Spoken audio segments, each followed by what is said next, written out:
दानियाल अजीज़, आपने हमारे लिए वक्त निकाला और पास में तो आपसे बात होती रही है। आपका क्या ख्याल है कि इस वक्त मुल्क में जो सियासी बहरान है और शदीद माशी बहरान है, उसके हवाले से ये कहा जाता है कि पिछले 2 साल में जितनी महंगाई हुई इसकी तमाम रिकॉर्ड टूट गए हैं, और इसी तरह जो तरक्की है यानी जो शरह नमू वो उसकी भी रिकॉर्ड टूट गए हैं, कभी इतनी कम नहीं हुई है। तो आप क्या समझते हैं इस माशी और जिसके तरफ सियासी बोझ है उसको लेकर शरीफ हुकूमत अपना वक्त निकाल सकेगी? साल डेढ़ क्या देख रहे हैं इसका मुस्तकबिल? मेरा ख्याल है कि ये हुकूमत जो है ये अनफॉर्चुनेटली अपने जो इससे तवक्कुआत थी उन पे बिल्कुल भी पूरी नहीं उतर रही। यानी आप देखें कि इसके 2 बड़े काम जो कि पाकिस्तान के लिए, ये मैं नहीं सिर्फ कह रहा, मैं तो इलेक्शन से पहले की ये बात कर रहा हूँ जिस वजह से मुझे सजा भी दी गई, वो ये है कि जो ये बिजली या पावर सेक्टर है और जो FBR है, ये दोनों अकेले अकेले काफ़ी है पाकिस्तान को डुबोने के लिए। और ये मैं पिछले इलेक्शन से पहले से कहता आ रहा हूँ। अब आके वज़ीर आज़म साहब ने भी कहा है कि ये पाकिस्तान की नाव जो है ये डूब सकती है अगर ये दोनों सेक्टर ठीक ना हो, यानी एक FBR और एक पावर सेक्टर। तो उन्हीं में आप देख लें कि इनकी कारकर्दगी क्या है।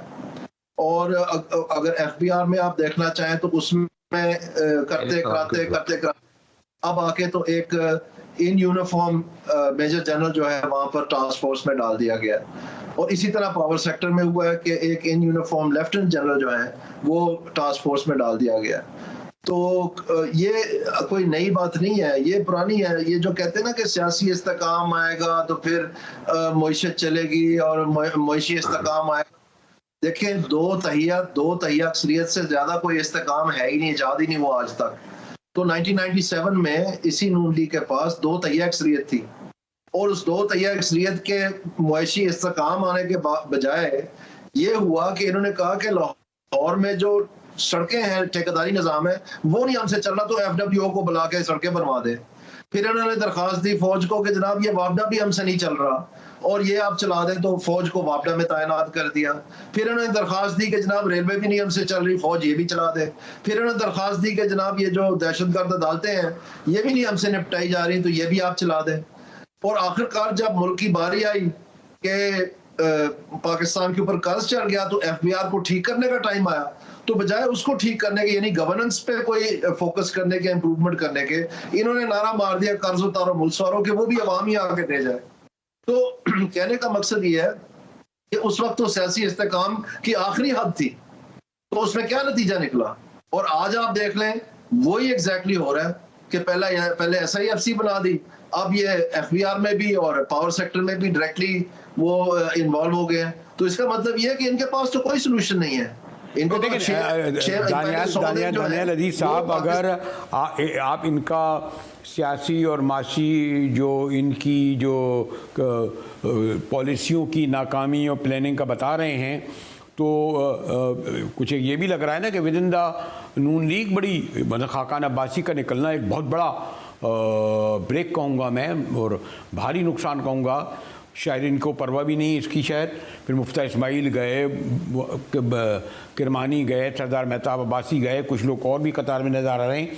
तो क्या कोई तीसरी क़ुव्वत, वो तो खैर एक खाकान अब्बासी साहब ने उस पार्टी का नाम का ऐलान भी कर दिया अवामी पार्टी कहकर, तीसरी क़ुव्वत सामने लाई जा रही है, क्योंकि जो दूसरी क़ुव्वत जो हो सकती थी इस वक्त तो वो इस्टेब्लिशमेंट से नबरदादमा है।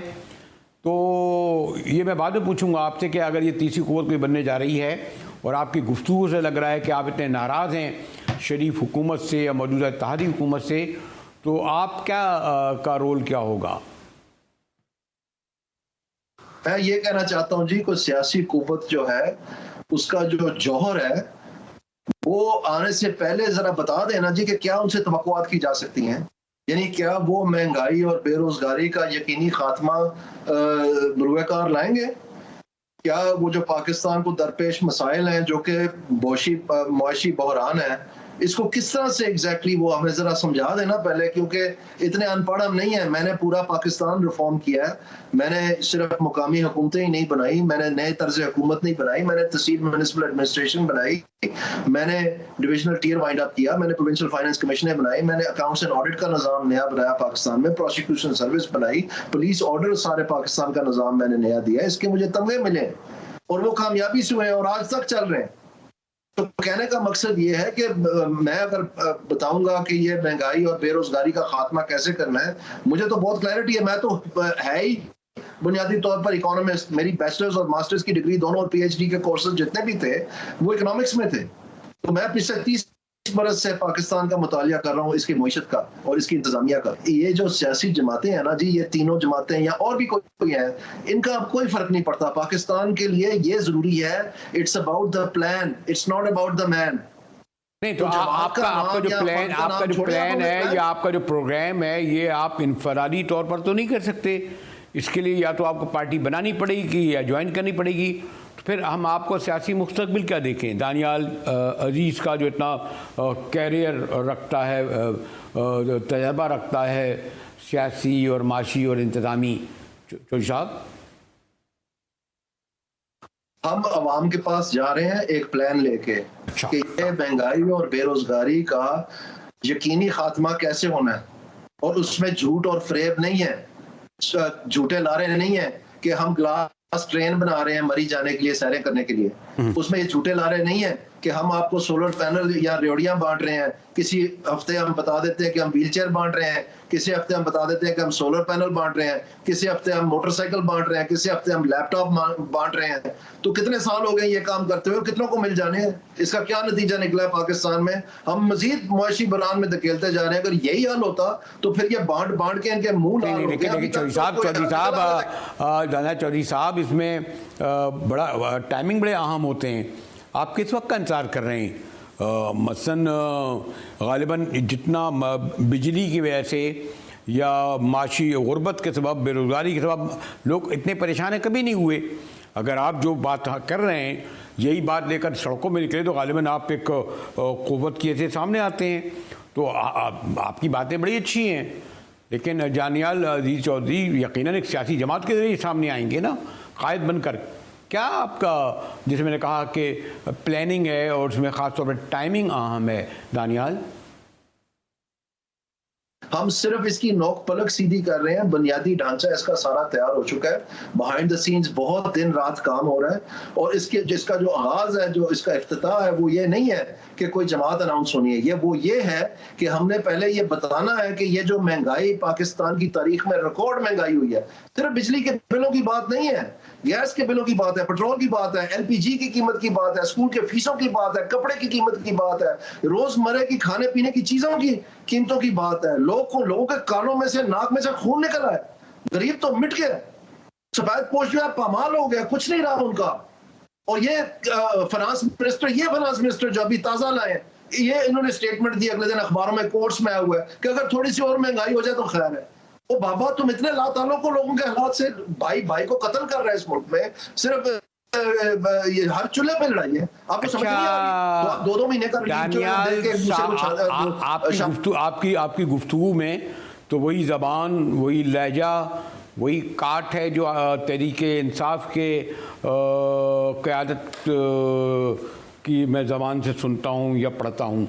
तो आप कहते बानी तहरीक इंसाफ का, जो बहरहाल एक बड़ी सियासी क़ुव्वत है पार्लियामेंट और उससे बाहर, इसका क्या मुस्तकबिल देख रहे हैं? मुझे ये नहीं पता जी, मुझे ये पता है कि जो पाकिस्तान में महंगाई और बेरोजगारी की खून की होली खेली हुई है, उसमें उनके हाथ पेश रंगे गए, और वो सारा सबूत के साथ इंशाल्लाह पाकिस्तान को जब पता चलेगा तो रोंटे खड़े होंगे कि होता क्या रहा है इस मुल्क में। ये तो ये बताने के भी काबिल नहीं है जो मौजूदा हुकूमत है या इनकी कोalition पार्टनर है, वो भी हमें बताना पड़ना है। और अगर हम बता सकते हैं तो फिर हमारे पास उसका हल भी है, वो भी बताएंगे। नहीं, खुद बानी तहरीक का मुस्तकबिल के हवाले से क्या कह रहे हैं आप? चले जी, और खुद पार्टी के भी तहरीक इंसाफ किया जी कि it's not about the man, it's about the plan. अगर कोई प्लान इनके पास है, अभी तक तो कोई बात सुनाई नहीं थी इनकी तरफ से, तो वो हमें दिखाएं, बताएं। इनकी रेडी खाली है। मैं तो कहता हूँ इन तीनों को प्राइम मिनिस्टर बना दें, बिलावल साहब को भी और इमरान खान को भी और शहबाज शरीफ साहब को भी, और फिर इनसे पूछें कि क्या हाल है। ये कहेंगे जी फौज को ले आए, तो फिर आप महंगों की क्या जरूरत है, फिर हमें आप फिर साइड पे हुए। जी, तो आपने दानियाल अजीज़ चौधरी साहब का बयानिया सुना, और यही है कि एक नई